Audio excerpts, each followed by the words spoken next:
Here we have the Guitar Tricks reference tuner.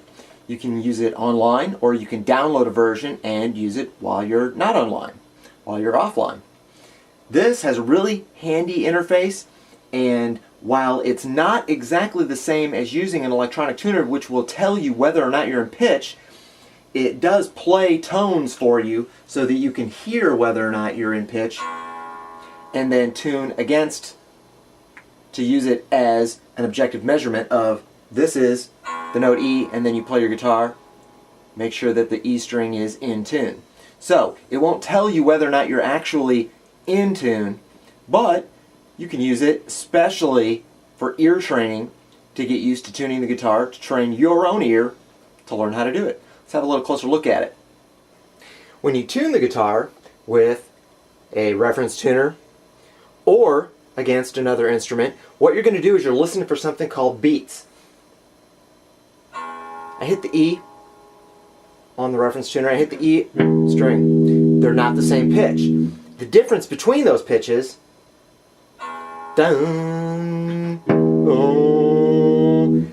produces something called beats. You have to train your ear to hear it, but it's there if two pitches are not the same. The further apart the pitches are, the more frequent the beats are.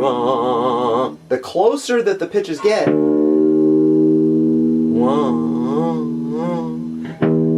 slower the beats get, until when they're the same note, when it's in tune,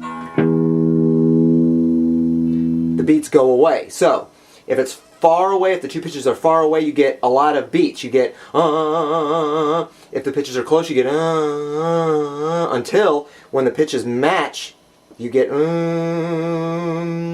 no beats. Okay, so we move on to the A string. Now this is a case where the string's too high. So I had that on the reference tuner, but the string is too high. So I bring it down below the pitch, stretch it to get the slack out of the bridge saddle, and more importantly, out of the nut, and the slack out of the tuning peg, and then try it again.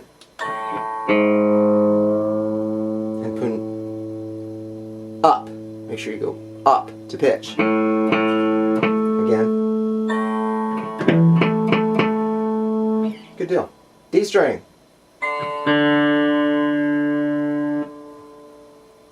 This is a good place to use the repeat tone, isn't it?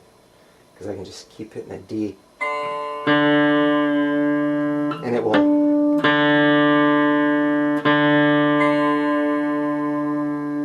repeat every 5 seconds or so.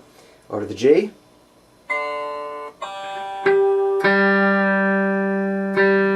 That's good enough. B. Too high.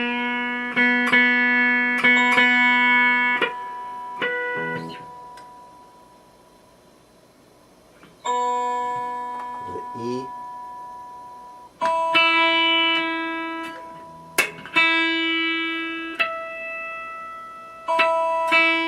You'll notice also that I have it on the bridge pickup. It's the trebliest sounding pickup. And it's definitely the clearest one to use for the purposes of tuning. Gets a better signal to the tuner and to your ear. So, after I've got them all done, turn off the repeat tone here. Then I'll hit strum so that I can get a good idea of whether or not I'm in tune. Sounds like I am, because guitar's in tune, and I'm ready to go.